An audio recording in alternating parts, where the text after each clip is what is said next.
জুলাই সনদের কেমন হবে কি হবে এটা আমরা কেউ জানি না, কিন্তু আমরা দেখতেছি যে যারা জুলাই সনদের কথা বলতেছে তারা দেশটাকে লুট করে খাচ্ছে। আমি দেখতেছি, আমি মনে করি তারা নির্বাচন চায় না। যারা আজকে জুলাই সনদ বলতেছে তারা নির্বাচন চায় না।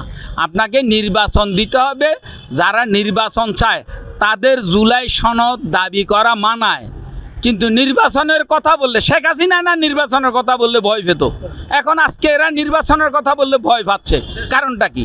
এই জুলাইয়ের অভ্যুত্থান হয়েছে জনগণ থেকে বাংলাদেশের মানুষ নাগরিক হিসেবে নাগরিকের যে চাহিদা তা পূরণ করার জন্য, কিন্তু এখানে কন্ট্রিবিউশন ছিল কৃষক, মজুর থেকে শুরু করে আপামর জনতার এবং নাগরিকের এখানে কন্ট্রিবিউশন ছিল।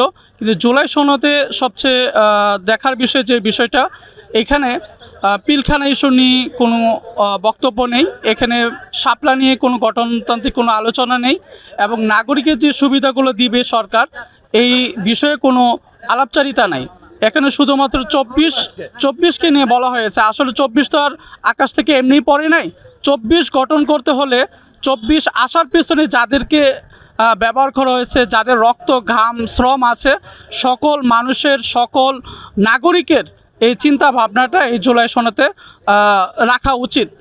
শ্রেণী পেশা বিন্যাস করা হয়েছে। আমরা 24-এ আসলে এই রক্তের যে আকার বা প্রকারভেদ এটা আমরা চাইনি। আমরা চাচ্ছিলাম যে সকল মানুষের যে কন্ট্রিবিউশন ছিল, সকল মানুষের যে চাহিদা ছিল, প্রত্যেকটা নাগরিকের যে অধিকার, সেই অধিকার এই জুলাই সনদে প্রতিষ্ঠিত হবে। গণঅভ্যুত্থানের ফলে যারা সরকারে গিয়েছে তাদের অনেকেই এখন হাসি তামাশা করছে, আমাদের জুলাই সনদ দিচ্ছে না, এবং খুবই দুঃখের সাথে আমাদেরকে বলতে হচ্ছে এই দাবি নিয়ে আমাদেরকে রাজপথে নামতে হচ্ছে। অন্যদিকে তাদের আর উচিত ছিল আমাদেরকে আমাদের অধিকার দিয়ে এবং আমাদেরকে এটা রাষ্ট্র কর্তৃক জুলাই সনদ দিয়ে আমাদেরকে জুলাইয়ের অভ্যুত্থান, জুলাইয়ের যে বিপ্লবের যে চেতনা সেটা বাস্তবায়নে এগিয়ে যাওয়া। তবে বিভিন্ন নেতা, মন্ত্রী, উপদেষ্টা, ছাত্র উপদেষ্টা আমরা শুনছি তারা নাকি এখন ঘুষ খায়, চাঁদাবাজি করে, কিন্তু তাদের যে মেইন কাজ যার জন্য তাদেরকে আমরা বসালাম সেটাই তারা এখন ভুলে যাচ্ছে।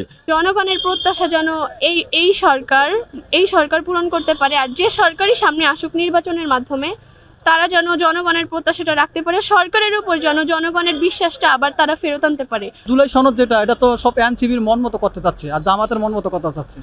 তারা যদি একটু উল্টাপাল্টা হয় তাহলে তারা বলতেছে এটা আমরা মানি না। জুলাই সনদ তো কোনো সাংবিধানিক কোনো নিয়ম না। এটা জুলাই 24-এর গণঅভ্যুত্থানের জুলাই একটা ভিন্ন একটা থাকতে পারে বাংলাদেশে, কিন্তু এটা সাংবিধানিক কোনো সংস্থা না। সাংবিধানিক সংস্থা থেকে বিভিন্ন ইসের নিয়ম আছে, হাইকোর্টের, সুপ্রিম কোর্টের যে সংসদ যে তৈরি করে ওটা হলো সাংবিধানিক নিয়ম। জুলাই তারা এরকমভাবে করতে যাচ্ছে, সংবিধানে তারা জুলাই সনদটাকে তারা রাখতে চাচ্ছে, লিখতে রাখতে চাচ্ছে, কিন্তু এটা হলে তো তাহলে পুনরায় একটা ফ্যাসিস্ট সরকারের মতো হয়ে যায়, ফ্যাসিস্টদের মতো আচরণ হয়ে যায়।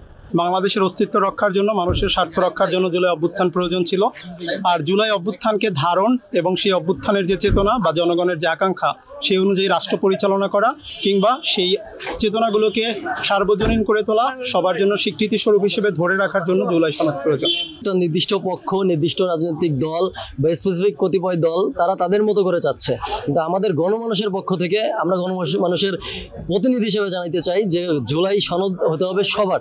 জুলাই সনদের মূল বক্তব্য, জুলাই সনদের যে উপস্থাপন, তাতে প্রত্যেকটা মানুষের এই আন্দোলনে যাদের ভূমিকা ছিল, গণমানুষের চাওয়া পাওয়া প্রত্যাশার প্রতিফলন করতে হবে। আমাদের চাওয়া এতটুকুই।